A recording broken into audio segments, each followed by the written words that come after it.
My friend Brenda taught me how to make them. She taught me during church one day how to make them, and I just started going from there.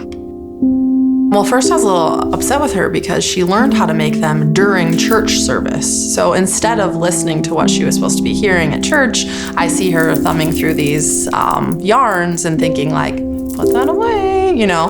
But by the time service was over, she already had a bracelet made. So I thought that was pretty cool that she learned something quickly, but it probably wasn't the ideal spot.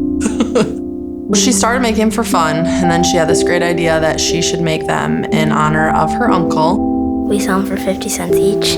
When she talked to her teacher and her teacher agreed that she could sell them, she went to school with her little notepad and was writing kids' names down and what colors they wanted.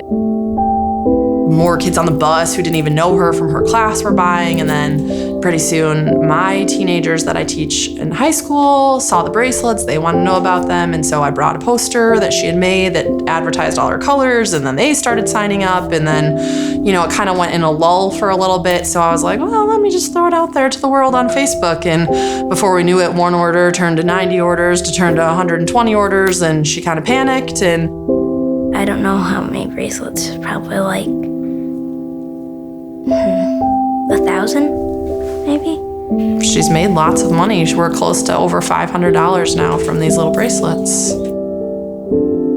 She has pictures of him, and we talk about all those things that Uncle B and her did. He called her his Avery Dew, and so just the funny things they did and the way he held her, and they had a very close bond. So keeping that memory alive for her, I think, is so important. She now will share those things with her cousin and with her little sister and talk about her Uncle B so that both of them know when they see his picture, that's Uncle B, even though they've never met him before. So she's kind of carried on that legacy of teaching the kids about their uncle.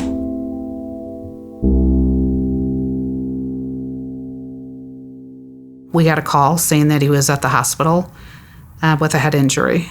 And by the time I got to the hospital, I was 2 hours away. He was already into surgery. And they told me that they didn't think he would make it. I was hoping he did. We were there for like a day and a half. And then that's when they said that they tested him and that he was brain dead. And I said, is he okay to go as a donor?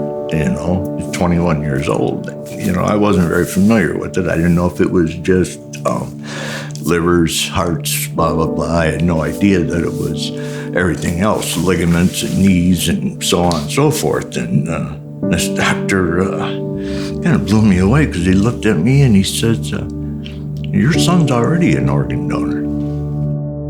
He's helped people have a dad or a mom or a brother or a sister for one more day, one more month, one more year. Who wouldn't want that? Like, I would do anything to have 1 minute back with my brother to just hug him or say something. And so if we can do that for other families, then I think that's what we need in life. We need kindness like that to help others. Brent will never be forgotten. We have Sunday dinners. We talk about him at Sunday dinners all the time. Even through the family business, it's very important that we carry out the business that he originally started. He bought his own truck and one lawnmower, and away he went. Started in my garage. He just kept going, and it got bigger, and then asked my husband to quit his job. And then they started out with just little, and then they grew big. And when his accident happened, you know, it was hard for my dad to go back. And he was like, I don't know if I can do it by myself. And, you know, he had other helpers, and that's when I'm like, well, how about I quit my job? So I quit my job, took that full-time job, benefits, insurance, all that, and jumped into it. Hopefully he's proud of me for doing this.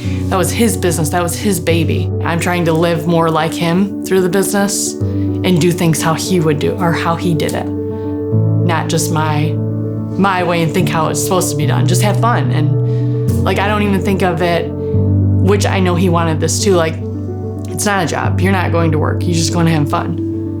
And I could never imagine doing anything else because it's not work. I call it work, but I go in and I have fun and I enjoy every single day.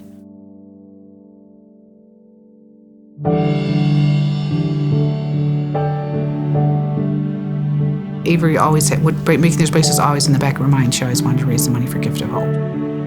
Knowing that her uncle was a organ donor, she wanted to raise money, and that's the one thing that we've always talked about is the Gift of Hope, and so that's where she wanted to raise money for other people to have a second chance of life.